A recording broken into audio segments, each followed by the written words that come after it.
facilidad de palabra, provechosamente labra los terrenos del discurso. ¿Y qué es el discurso? Es una herramienta de comunicación. Nos va a permitir transmitir un mensaje. ¿Cuál es la característica principal del discurso político? Que en el discurso político yo transmito una visión del mundo, yo transmito una realidad del mundo, yo transmito una historia. Y a la vez que transmito esa historia, voy transmitiendo las cualidades, la filosofía, el pensamiento, la ideología, la visión de un determinado líder. ¿Para qué? ¿Cuál es el objetivo del discurso político? Todo discurso político tiene un carácter persuasivo. La finalidad es que nos orientemos hacia una acción, una percepción favorable, que las personas simpaticen con nosotros, conozcan nuestra causa y movilicen su intención de voto, su simpatía hacia determinado candidato o hacia determinada opción política. Para nuestro caso, la mayoría somos gestores de participación ciudadana. Lo que vamos a hacer es utilizar el discurso para que la gente conozca cuáles son los términos y los beneficios que tiene una ley, cuáles son las personas que están involucradas en la formulación de una ley y cómo esto ayuda a la participación ciudadana, ¿no? ¿Cuál es la misión? Generar una visión común. Quisiera preguntarles algo. Vamos a ir levantando la mano, tal vez en esto me ayuda Gita, o vamos a ir participando por medio del chat. Quisiera que me dijeran, ¿cómo ven ustedes la situación que estamos viviendo, la pandemia actualmente del COVID? ¿Es una crisis? ¿Es un desafío? ¿Es una oportunidad? ¿Es una guerra? ¿Quién quiere compartir algún criterio?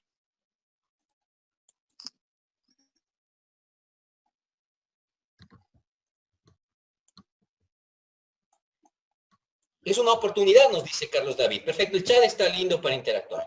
Es una oportunidad. ¿Quién piensa que es una guerra, que estamos en una guerra por la supervivencia? Es un nuevo desafío en nuestras vidas, nos dice Carlos Menas de Galápagos. E Iber nos dice, se convirtió en una guerra. Ahí ya tenemos tres visiones, ¿no es cierto? Es una oportunidad. Desde el punto de vista de que es una oportunidad, ¿cómo proyectamos un mensaje?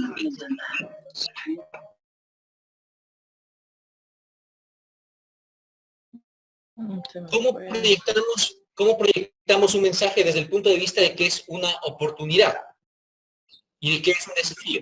El coronavirus es una oportunidad porque nos permite innovar, porque permite conocer otras herramientas de trabajo, porque permite relacionarnos de otra manera con la familia y con nuestro entorno laboral. ¿Cómo podemos decir que es un desafío? El coronavirus es un desafío hacia los liderazgos que conocemos, es un desafío hacia la sociedad actual. Es un desafío porque requiere que tengamos orden, que tengamos disciplina, que tengamos conciencia por los demás. Si decimos que es una guerra, el discurso también va a cambiar. Porque cuando decimos que es una guerra, ¿qué es lo que necesitamos? Movilizar todos nuestros recursos, no escatimar en resultados, enfrentar con contundencia y firmeza a un enemigo. ¿No es cierto? Entonces vemos como un hecho tiene tres visiones distintas. Puede ser una oportunidad, puede ser un desafío, puede ser un llamado a un campo de batalla. Dependiendo de estas tres visiones, tenemos tres discursos diferentes. ¿Cuál es la finalidad del discurso político? Que las personas que nos escuchen compartan esta visión, compartan esta manera que nosotros tenemos de ver un problema y consecuentemente de proponer una solución. Entonces los ciudadanos van a adherirse a esta visión nuestra y en función de ello van a movilizar su voluntad. ¿Cuáles son nuestros objetivos, no es cierto? ¿Cómo nos acepta? ¿Cómo acepta la ciudadanía nuestra gestión? ¿Cuál va a ser su intención de voto? ¿Cómo podemos movilizar a la ciudadanía, por ejemplo, para que se una en una campaña solidaria? ¿Y cómo podemos incentivar la participación ciudadana? Vamos a seguir tres caminos en el discurso. Vamos a seguir el camino del corazón, vamos a seguir el camino de la razón y vamos a transitar de ahí al camino de la acción. ¿Qué es lo que quiere decir? Vamos a movilizar la emoción, vamos a darle argumentos para que sustenten esa emoción y vamos a procurar movilizar una acción concreta. La participación ciudadana, que asistan a nuestros eventos, que voten por nuestro candidato o nuestra opción política. Los ciudadanos actualmente deben ser el centro de la gestión. Ya no está en los partidos, ya no está en las cúpulas de decisión. ¿Por qué? porque tenemos ciudadanos hiperconectados. Ahorita tenemos una conferencia que nos ha permitido estar conectados prácticamente con todo el país. Tenemos personas de Pichincha, de Tungurahua, de Galápagos, de Napo, que nos acompañan ahora. Vivimos una etapa de interconexión. ¿Cuál es la ventaja? Que podemos conocer lo que pensamos de manera directa. Sale una transmisión en Facebook de la Asamblea, ahí mismo la ciudadanía está escribiendo qué le parece, cuáles son sus demandas, cuáles son sus críticas, podemos estar en contacto permanente y directo. ¿Cuál es la desventaja? Que tenemos una administración más pública, más expuesta, más sujeta al escrutinio público. Si alguien de una teleconferencia no recordó que tiene el audio encendido, enseguida se enteran todas las redes sociales y enseguida repercute toda la ciudadanía. Es una nueva realidad que exige que el ciudadano se encuentre en el centro del discurso político. Recuerde usted, siempre el ser humano se guía a través de la emoción, a través de los discursos que impactan sus sentidos, a través de aquello que le hace sentir querido, le hace sentir importante, le hace sentir valorado en este transcurso que estamos viviendo, algo que le haga sentir protegido. Siempre la emoción va a ser el factor clave en un discurso político. De ahí es que transitamos a la razón. Una vez que se ha movilizado el corazón, es la mente la que empieza a pensar los argumentos y a justificar las decisiones que tomamos. Y una vez que tenemos el corazón y tenemos la razón, es que la ciudadanía se persuade para la acción. La ciudadanía no se moviliza por buenos argumentos, se moviliza cuando comparte valores, cuando comparte un sentir con el líder que representa un discurso político. ¿Cómo podemos sintetizar esto? ¿Cuál es el mensaje político más poderoso? ¿Cuál debe ser la síntesis del discurso político? Una palabra, una idea, una visión de futuro. Ejemplo de esto son los eslogans. Algunos en campaña. Con Belisario sí se puede, un político en Colombia. Álvaro cumple. Manos a la obra. Renovación ahora o nunca. Como ven, los eslogans son un micro resumen de discurso. ¿Por qué?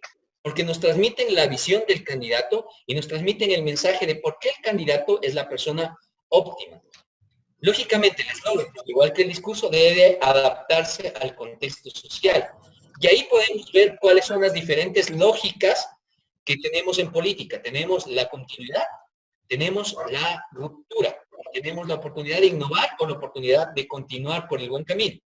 ¿De qué depende esto? ¿De cuál sea nuestra posición? Si yo soy un candidato aspirante al cambio, como Felipe González, mi eslogan va a ser por el cambio. Mi discurso va a movilizarse hacia una ruptura del orden que está.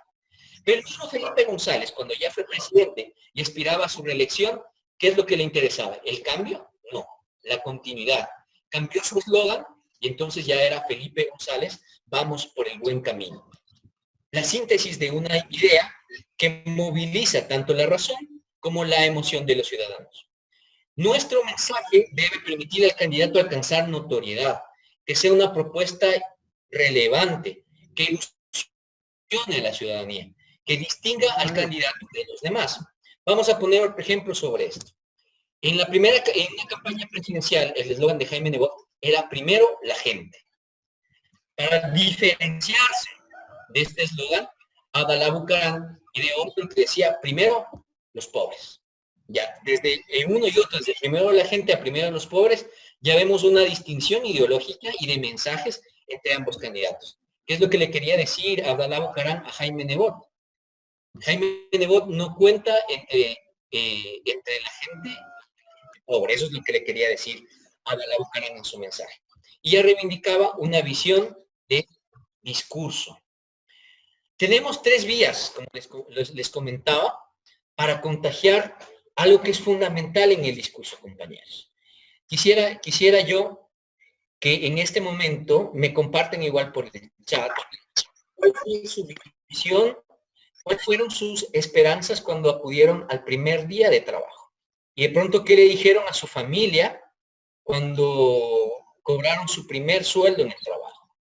Quisiera, por favor, estamos 75 participantes, que podamos compartir a través del chat esta inquietud y así nos vamos conociendo.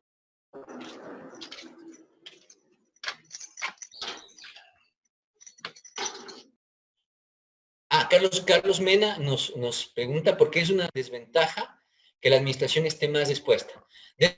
Desde la visión del líder, porque todas las decisiones que toma ya son conocidas. Todo el debate público es inmediatamente conocido para el ciudadano, porque ya tienes un mayor escrutinio de la ciudadanía y una respuesta que puede ser favorable o negativa de manera inmediata. Por eso decimos que una mayor exposición es una desventaja, pero también es un desafío que se puede aprovechar. Retomamos la pregunta. ¿Cuáles eran su emoción cuando tuvieron el primer día de trabajo? Nos dice Carlos Bermeo, ilusiones, planes, proyectos, se genera un sentimiento familiar, es un orgullo pertenecer a una de la función estatal, la idea del primer día del trabajo es triunfar, curiosidad, tranquilidad, ¿correcto? Gran sentido de aportar a la ciudadanía, perfecto, muchas gracias por compartir. Tuvimos esperanza, ¿no es cierto? Una nueva oportunidad. Entonces, yo les puedo decir a ustedes, así como nosotros tuvimos esperanza, nos sentimos útiles, teníamos orgullo de nuestro trabajo, teníamos el sentido de pertenencia, de que podíamos aportar a nuestra familia. ¿No creen, compañeros, que todos los jóvenes en este país, los jóvenes de 23, 24 años, merecen sentir en su corazón esa misma calma, esa misma esperanza y esa misma tranquilidad que sintieron ustedes? ¿Qué es lo que hemos hecho en este pequeño ejemplo? Utilizar un argumento emocional para poner una introducción a un argumento político. De este sentir de cada uno, con lo que cada uno podemos identificarnos, esta experiencia universal, tener el primer sueldo que uno le da a la mamá, le da a la familia, con ese orgullo, con esa satisfacción, para hablar de un problema social que es el trabajo, ¿no es cierto? Entonces, ¿qué es lo que estamos haciendo? Utilizamos un relato, una emoción, para introducir un discurso político. Tenemos 3 vías para llegar al corazón, para contagiar la emoción. El contagio emocional por contacto, ¿qué es lo que quiere decir? Que si es que estamos felices en nuestro trabajo, transmitimos entusiasmo como gestores, la gente lo va a recibir de la misma manera, se va a contagiar de esa emoción. El contagio emocional narrativo, el storytelling, que es lo que acabamos de hacer ahorita. Cada uno compartió una historia de cómo se sintió ese primer día. Y esa historia nos permite posicionar un discurso político.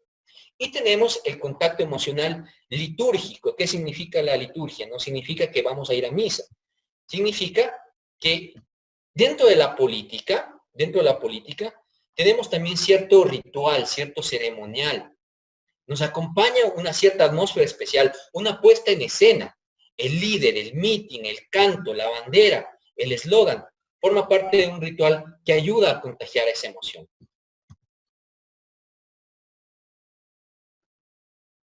Lo que les decía, ¿no es cierto? Las narraciones, las historias nos permiten contar emociones. En las claves del mensaje, las claves de nuestro mensaje deben tener en cuenta nuestra estrategia, deben tener en cuenta cuál es el objetivo que proponemos, cuál es el perfil del candidato que queremos comunicar y cuál es el mensaje que está dando la parte contraria. Quisiera compartirles este discurso de Eva Perón, de su último discurso, para que podamos un poquito recapitular lo que hemos visto hasta ahora. Perfecto, bueno, una pequeña dificultad con el audio, pero continuamos con nuestra presentación. ¿Me comentan si ya retomamos la presentación? Estamos en las claves del discurso. Sí, ajá, sí se ve la pantalla. Ya, gracias, compañeros. Tenemos que tener una exposición clara y ordenada. Tenemos que saber cuál es el objetivo del discurso, saber a quiénes nos vamos a dirigir. No es lo mismo una audiencia joven que una audiencia que está familiarizada con, que digamos, una audiencia de personas un poquito mayores. Depende del contexto profesional. Tenemos que estudiar el entorno, saber dónde estamos y generar credibilidad. ¿Cuál dijimos que era la función principal del discurso político? Poder persuadir. ¿Cómo escribir un discurso? Debemos responder a 4 preguntas básicas. ¿Quién va a pronunciar el discurso? ¿Es un discurso que vamos a pronunciar nosotros? ¿Un discurso que va a pronunciar un asambleísta que tenemos que apoyarle? ¿En dónde va a ser pronunciado el discurso? ¿Va a ser pronunciado para sus partidarios internos? para sus votantes indecisos en un mitin político, cuál es el público y cuál es nuestro objetivo. Vamos a estructurar nuestro discurso. ¿Cuáles son los 3 pasos más sencillos para estructurar el discurso? La introducción, el desarrollo y la conclusión. En la introducción, ¿qué es lo que hacemos? Es como el primer saludo, es como la primera impresión que nosotros queremos hacer de alguien. Buscamos llamar la atención del auditorio. Hacemos un saludo efusivo, hacemos una frase, contamos una historia, lo que nos permite captar la atención del auditorio. En el desarrollo, vamos narrando los hechos, vamos presentando ideas y vamos presentando argumentos. Y cuando acabamos, tenemos que tener en claro cuál es nuestra visión central del discurso, cuál es el mensaje central. Esto debe estar en la conclusión. Hacemos un pequeño resumen de nuestros puntos centrales y logramos despertar la emoción en el auditorio.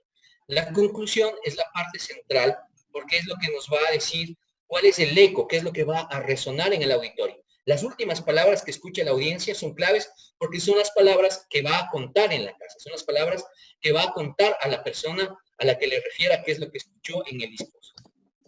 En el inicio, vamos a especificar el tema, vamos a poner en contexto, hacer referencia a los hechos de la actualidad, y en el desarrollo les vamos a dar un pequeño esquema para que ustedes puedan resolver. ¿Cómo estamos? ¿Cuál es la situación? ¿Cuál es el es? ¿Cómo estamos? Es el punto de partida. ¿Cómo hemos llegado a esta situación? Y luego de ello, planteamos la idea que es el deber ser. Esto nos sirve en general para cualquier problema. Vamos a poner una vez más el ejemplo laboral. ¿Cuál es el es? El punto de partida. Actualmente vivimos una situación que ha obligado a que estemos en nuestra casa. Esto ha afectado la actividad económica y la actividad laboral. Muchas empresas optarán por reducir sus costos y despedir a los empleados. Tenemos el es. ¿Qué es lo que planteamos? El debe ser. Pero esto no debería ser así. Tanto las empresas como los sindicalistas, como todos los empleadores, como todos los ecuatorianos, debemos arrimar el hombro y debemos compartir la carga de sufrimientos para evitar que solamente un grupo de personas sean los que más sufran y los trabajadores se queden sin sustento. ¿Qué haremos? Propondremos una meta. Por ello, la Asamblea Nacional convocará un diálogo con la autoridad rectora del trabajo, con los sectores empleadores, con los representantes de los trabajadores, para encontrar salidas a la crisis que permitan garantizar que tanto hoy como mañana, cuando afrontemos este desafío, a ninguna familia ecuatoriana le falte el pan y el debido sustento. Entonces, tenemos un mensaje clave, una fórmula clave para estructurar mensajes políticos. ¿Cómo estamos? ¿Cómo deberíamos estar de acuerdo a nuestra visión? ¿Y cuál es la meta, cuál es la visión que nos proponemos? Como les decía, la conclusión va haciendo una llamada a actuar, va a recordarnos los beneficios y va a dar una despedida cálida al discurso que nosotros nos hemos planteado. Les repito la fórmula a los que se integraron ahorita a nosotros. La fórmula debe ser, ¿no es cierto? ¿Cómo estamos? ¿Cómo deseamos estar? Tenemos varios tipos de discurso político para diferentes actos. Aquí vamos a hacer un pequeño ejercicio de participación también, ¿no es cierto? Tenemos el discurso de rutina, que es el que hacemos diariamente, que es el que hacemos cuando recibimos colectivos en nuestras casas legislativas. Tenemos el discurso de inauguración, que es para diferentes actos, que forma parte de la vida de un político. Tenemos el discurso de crisis, tenemos el discurso de política pública y un discurso de felicitación. Los discursos de rutina se deben asentar sobre 4 o 5 temas prioritarios. Siempre que usted hable, y si le toca improvisar especialmente, tenga en cuenta 3 temas claves de lo que quiere decir. No más de ello. La atención humana es bastante breve. No recordamos demasiado. Entonces, un discurso de rutina debe asentarse sobre pocos puntos, nunca más de 5. El discurso de políticas públicas es un discurso persuasivo, argumentativo, en el que planteamos un problema, discutimos las leyes que han originado ese problema y planteamos una solución. Esto es fundamental para nosotros porque trabajamos con leyes que de una manera u otra forman parte forman parte de nuestro trabajo diario y son una política pública, ¿cierto? ¿Cómo debemos orientar una política pública? Usar cifras con anécdotas. Es decir, no es lo mismo decir, la Asamblea donará un 15% de su salario, que decir, la Asamblea colaborará con la crisis del COVID, donará 25.000 kits alimenticios. Es diferente decir 15% de salario a decir 25.000 kits alimenticios. Y es diferente decir, donará 25.000 kits alimenticios que beneficiarán a 100.000 familias, a 100.000 personas, y garantizaremos que 25.000 hogares ecuatorianos tengan el sustento que necesitan durante esta crisis. ¿Cuál es el mensaje que se recuerda más? Aquel que te habla de las familias, aquel que te habla de las personas. La cifra es la misma. Si tú cuantificas en dinero es 15%. Si tú cuantificas en donación, son 25.000 kits. ¿Qué es lo que nos interesa para persuadir en el discurso político? Que esa cifra vaya atada a un beneficio personal. Y es decir, son 100.000 personas beneficiarias, son 25.000 hogares los que recibirán un beneficio. De esa manera, unes cifras con hechos prácticos y planteas cómo la reforma política ayuda a mejorar la calidad de vida. Vamos a poner un ejemplo que a veces nos sucede cuando estamos tratando con leyes, ¿no es cierto? Les voy a poner, este es un ejemplo real de un trabajo que se está realizando. Si hablamos del proyecto de ley reformatoria de la ley de discapacidades, podemos plantearlo como un objetivo, reformar la obligatoriedad de los sujetos que tengan a su cuidado personas con discapacidad, a elegir un sujeto amparado por la ley orgánica de discapacidades y garantizar derechos de estudiantes con discapacidad. Señalar obligaciones a la autoridad educativa nacional respecto a docentes. Este es el beneficio del proyecto. Pero la plan no comunica nada. Es diferente a decir que el proyecto te permite garantizar los derechos a los estudiantes con discapacidad y que te permitirá capacitar a docentes para la enseñanza a personas con discapacidad. Es decir, siempre un planteamiento de políticas públicas, más cuando son reformas legales que planteamos en la Asamblea, debe estar atado a los beneficiarios. Y las cifras no deben ser cifras solamente frías, deben hablarnos de algún beneficio, deben hablarnos de cómo impacta en la vida de la gente. Cuando vamos a presentar un proyecto, ¿qué es lo que vamos a definir? Este es un desarrollo de la técnica, debe ser. ¿Cuál es el problema? ¿Cómo se lleva la situación hoy en día? ¿Cuál es nuestra solución? En este caso, ¿cómo nuestro proyecto va a beneficiar a las personas? ¿Por qué este proyecto vale la pena? Porque contempla aspectos que no se han considerado en la ley de discapacidades, porque la educación para personas con discapacidad necesita tener una respuesta del Estado.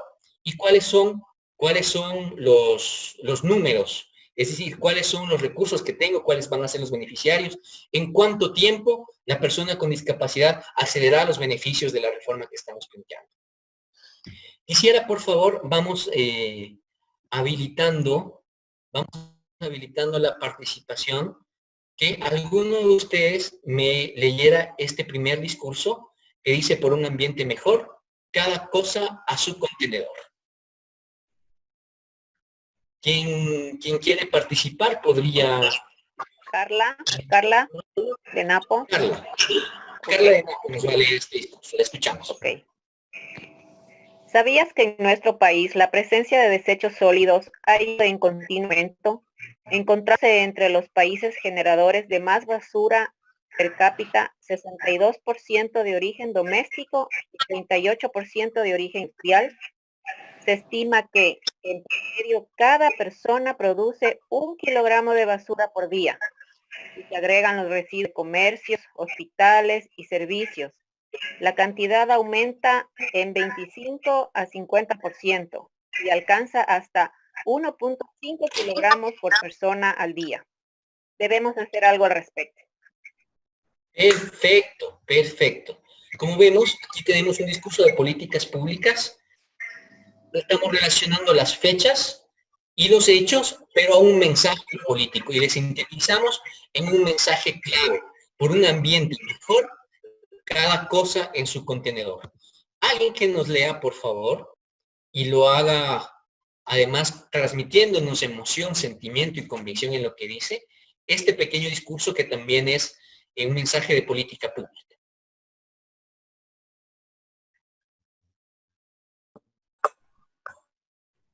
¿Quién desearía hacerlo?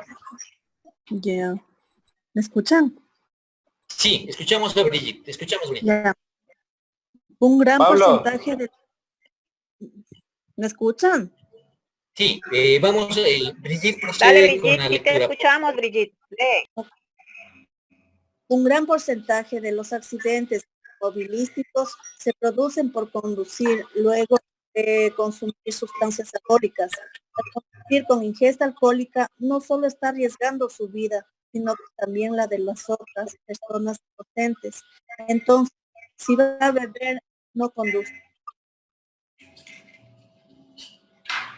Perfecto. Aquí, ¿y qué es lo que podríamos hacer, por ejemplo, aquí le falta a este discurso? Darle a una historia personal. Podríamos decir, nuestra familia se reúne para festejar. Estamos alegres de poder juntarnos después de un tiempo de ausencia. Esa alegría no debe ser empañada por un exceso y una falta de moderación. Nuevamente ponga en peligro nuestras vidas. Si conduces, no bebas. Ejemplo de mensaje político. Aquí tenemos otro ejemplo que está relacionado al tema educativo. ¿Quién nos ayuda con esta lectura? Yo, Pablo. Perfecto, te escuchamos, hermano. ¿Sí me escuchan? Hola. Sí, te escuchamos, adelante. Sí, Ok, fuerte y Sí, sí. claro. listo. Como se sabe, la mayoría de los alumnos de colegios primarios han bajado su rendimiento escolar recientemente. La mayoría reconoció que pasa mucho tiempo viendo televisión, frente a la computadora o con el teléfono celular. Es un llamado de atención a los padres que no advierten los daños que pueden ocasionar el abuso del uso de las herramientas tecnológicas. Perfecto, qué buena voz. Trabajamos en comunicación asambleada. Qué buena voz, qué buen mensaje. Qué buen mensaje. Aquí nos has ayudado a ilustrar además un buen punto. El discurso político debe transmitirse con convicción, con una adecuada entonación, con claridad, con un buen ritmo. Excelente lectura, compañeros. De esta manera lo hemos hecho teórico-práctico. El teléfono ha reemplazado tu reloj, tu cámara, tu despertador. No dejes que reemplace a tu familia. Quisiera compartirles una historia.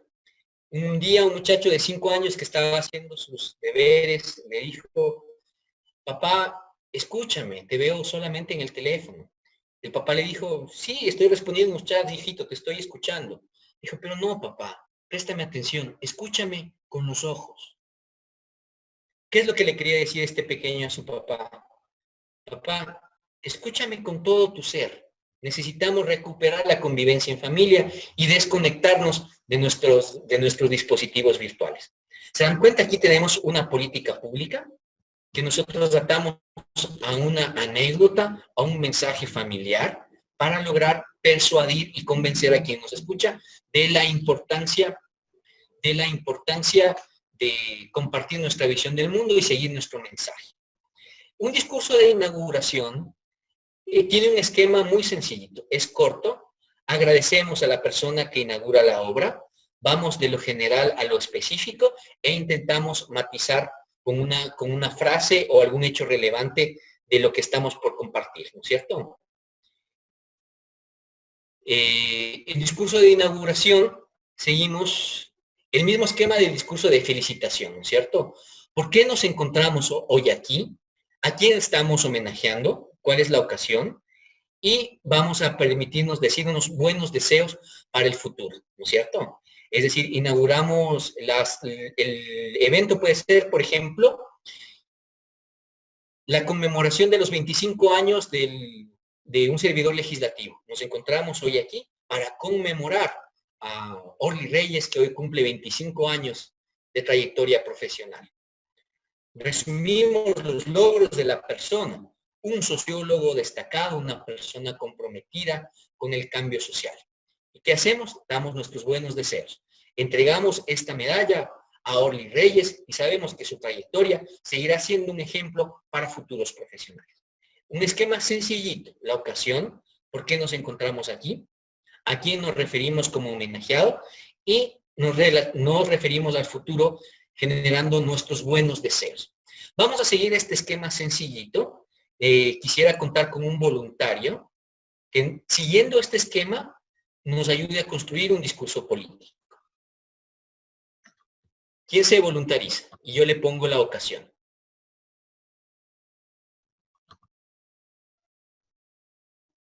¿Algún voluntario, compañeros, entre nuestros 75 participantes?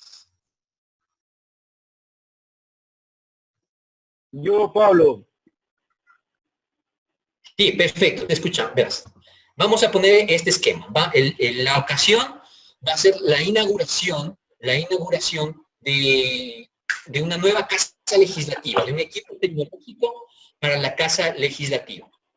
Vamos a homenajear al doctor Máximo Ramírez y vamos a ponerle su nombre a esta sala porque es una gran obra para la colectividad. ¿Listo? Esa es la ocasión, ese es el homenajeado, vamos a seguir este esquema.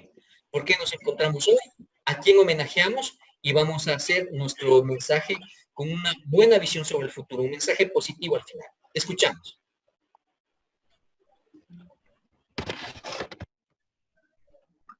Buenos días, queridos compañeros. Nos encontramos aquí en este tiempo para poder inaugurar una nueva casa legislativa. Sabemos la importancia de la participación ciudadana y lo que esto conlleva a mejorar nuestro país. Hemos visto la trayectoria del doctor Máximo Ramírez, cómo ha impactado dentro de la coordinación de participación ciudadana. Hemos visto sus logros y resaltamos sus éxitos. Valoramos su esfuerzo y experiencia y por eso hemos decidido que esta casa legislativa lleve su nombre, el doctor Máximo Ramírez Chávez. Auguramos que esta casa sirva para que sea un nexo entre la ciudadanía y la Asamblea Nacional para tener un Ecuador de excelencia. Perfecto. Buenos días. Perfecto. Gracias. Mensaje corto, sentido, contundente. Ojo aquí, el buen orador tiene la cortesía con la audiencia de ser así, contundente, breve y sentido. Perfecto. Hemos utilizado un esquema para construir un homenaje. Si usted es de las personas que de pronto le cuesta hablar, siga este esquema, ¿no es cierto? Decimos por qué estamos aquí, a quién homenajeamos, cuál es el evento, y siempre nos despedimos con una visión positiva y nunca sombría sobre el futuro. Perfecto. Este esquema nos sirve para comunicar todo tipo de eventos.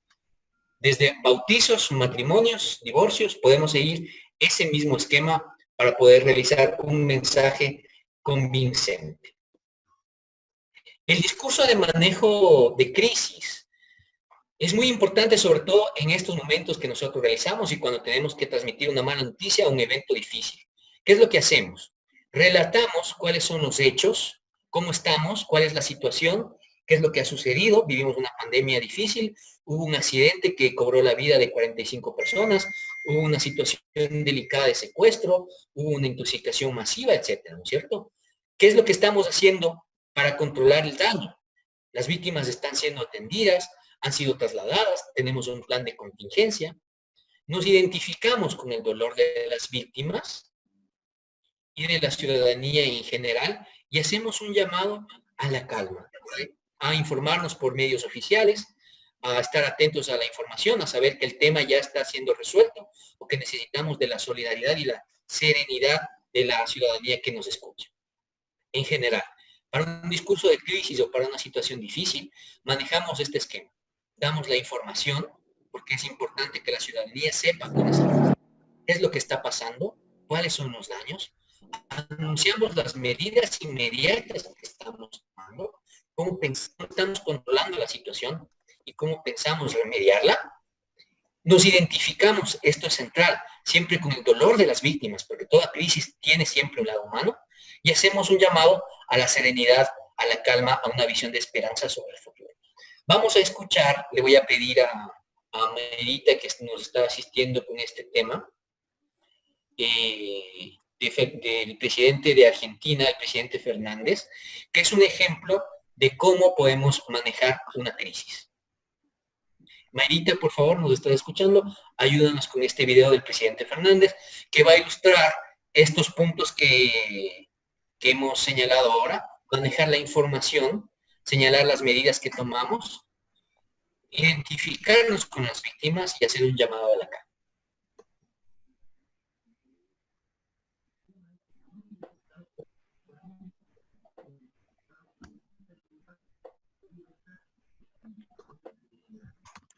Recordamos, ¿no es cierto?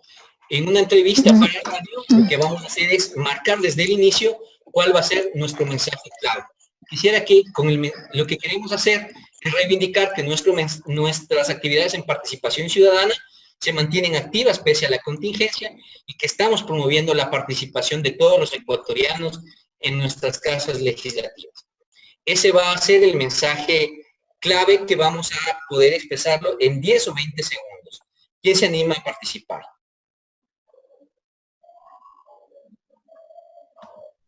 ¿Algún voluntario entre nuestros 73 participantes? Yo, Pablo, desde Santo Domingo. Desde Santo Domingo, ¿cuál es tu nombre? Ivette, perfecto, Ivette. Mira, este es el mensaje clave, ¿no es cierto? Esta es la idea que tú vas a compartir. Yo voy a ser el entrevistador de radio, ¿ya? Vamos a ver si es que somos capaces de medir este mensaje, de responder este mensaje clave desde que vas a realizar tu primer saludo a la audiencia que nos escucha. ¿Listo?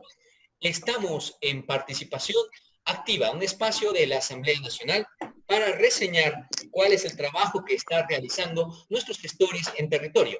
Tenemos el gusto de recibir a Ivette, representante de la Casa Legislativa de Santo Domingo. Bienvenida, Ivette. Bueno, buenos días, Pablo. Muchas gracias por el espacio aquí en la radio. Pues tenemos que dar a conocer a la ciudadanía que el trabajo de la Asamblea Nacional no para a pesar de la crisis, a pesar de los malos momentos que está pasando tanto el país como cada una de las familias en sus hogares. Las casas legislativas fomentan el trabajo desde casa igualmente. Cada uno de nosotros proporcionamos la información dada desde el área de comunicación de la Asamblea Nacional para que cada uno de los ciudadanos puedan distinguir el trabajo de la Asamblea en las diferentes sesiones y se enteren del trabajo que realiza cada comisión por medio de nosotros como casas legislativas. Muy bien, Ivette, muy bien expresado. Pero aquí tenemos que distinguir una frase clave, ¿no es cierto? Lo que estamos diciendo es que trabajamos mucho. ¿Cómo sintetizamos eso en un mensaje clave? La Asamblea Nacional no para. El compromiso de la Asamblea se mantiene activo. Esa va a ser nuestra frase clave. ¿Con eso en mente quieres reintentarlo? Ya, a ver, ok. Perfecto. Entonces, un mensaje clave con el que abres y con el que cierres. Vamos a intentarlo en 20 segundos. En nuestro espacio tenemos el gusto de recibir a Ivette, representante de la Casa Legislativa en Santo Domingo, quien nos va a hablar de las tareas que viene realizando la Asamblea Nacional. Bienvenida, Ivette. Buenos días. El trabajo de la Asamblea Nacional desde su máxima autoridad hasta territorio no para.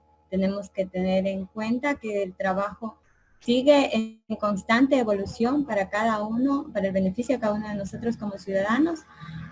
Muchísimas gracias, Ivette, por tu participación. ¿Se dan cuenta? Estos son los primeros 20 o 30 segundos. En una comparecencia en radio o en medios de comunicación, generalmente es así. Tienes este espacio de 20 a 30 segundos en el que inicias y en que el entrevistador se dispara por sí mismo. Por eso es importante, tanto el inicio como el final, tener un mensaje clave. Discúlpame por cortarte, Ivette, es para ejemplificar cómo funciona en un contexto real. De la importancia de lo que vayamos a decir, siempre estructurarlo como si fuera un eslogan, como si fuera un titular, como si fuera el mensaje clave que nosotros queremos transmitir. ¿Cómo manejamos las entrevistas en televisión? El entrevistador va a tener que hacer su trabajo, que es cuestionarte, que es inquirir sobre la verdad. Si el entrevistador es agresivo, ¿qué es lo que tenemos que hacer? Buscar empatía y contacto. En una entrevista con televisión, jamás juega a nuestro favor perder la calma o irnos en contra del entrevistador. Si tenemos que interrumpir para precisar nuestros mensajes, lo hacemos de manera calmada y con una sonrisa. Nos referimos al entrevistador por su nombre y permanecemos quietos hasta que señale el fin de la entrevista, manteniendo esta perspectiva de desarrollar mensajes claves y pensar en cuál va a ser el titular que yo quiero que salga después de esta pregunta. Quisiera ponerles un último ejemplo, que es el video de Barack Obama. Ojalá nos acompañe el audio. Hacer estas conferencias con medios tecnológicos siempre nos impone este desafío. Es la primera que realizamos y espero que este último audio sí lo podamos escuchar, porque es un ejemplo de cómo realizar un discurso político. Es un audio que está doblado al español de un discurso de Barack Obama. Si es que podemos escucharlo adecuadamente, que espero que sí, porque es un audio con un volumen un poquito más fuerte. Si podemos escucharlo adecuadamente, ponemos mucha atención. Y si es que no podemos, les invito, les comparto este link en el chat para que puedan escucharlo con posterioridad, porque es la manera en la que vamos a sintetizar. Está comprando, sí, panel. Vamos a sintetizar los mensajes clave que hemos visto hoy. Marita, ayúdanos con este audio del discurso de Barack Obama. Me van contando en el chat si lo podemos escuchar adecuadamente, ¿ya?